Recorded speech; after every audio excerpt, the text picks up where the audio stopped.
হাতে গোনা আর মাত্র কয়েকটা দিন দ্বিতীয় দফায় ভোট গ্রহণ চলবে রাজ্যের একাধিক জেলায়। তার আগে ভোট প্রচারের ময়দানে নেমে পড়েছেন প্রার্থীরা।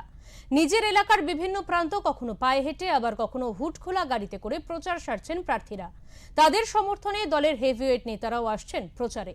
রবিবাসরীয় প্রচারে এবার খড়দহ রাসখোলা গঙ্গার ঘাট অঞ্চলে এক বর্ণাঢ্য শোভাযাত্রা করে জনসংযোগ সারলেন খড়দহ বিধানসভা কেন্দ্রের তৃণমূল কংগ্রেস প্রার্থী দেবদীপ পুরোহিত। শোভাযাত্রা শুরুতেই প্রার্থীকে বরণ করে নেওয়া হয়। এদিন ওই এলাকায় বেশ কয়েকটি ওয়ার্ডের অলিতে গলিতে মানুষের সাথে কুশল বিনিময় করেন সস্ত্রীক দেবদীপ পুরোহিত। এদিন তিনি জানান এই অঞ্চল তার অতি পরিচিত। দলের প্রত্যেকটি কর্মী আত্মবিশ্বাসী, তাই তিনিও আত্মবিশ্বাসী।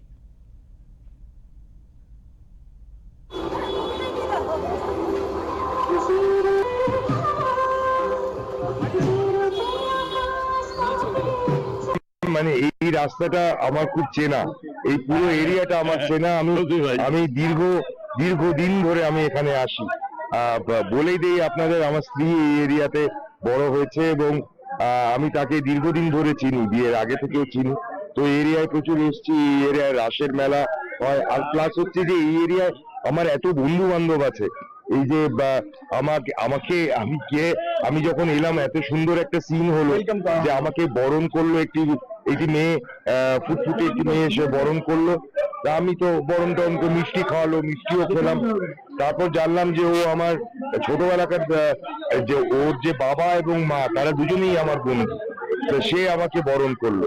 তারপর এখানে কিছু বাচ্চারা, একটা বর্ণাঢ্য শোভাযাত্রা বেরিয়েছে, বাচ্চারা এখানে আমার সঙ্গে হাঁটছে, নাচছে। একটা ছোট ছোট পরী আছে, তারাও আমার ওই বন্ধুর মেয়ের কাছে নাচ শেখে। তো এটা তো পুরোটাই হচ্ছে মানে একটা ট্রিপ ডাউন, এই যে লেনটা দিয়ে আমি যাচ্ছি, it is kind of a trip down memory lane আর কি, আমি এটাই বলতে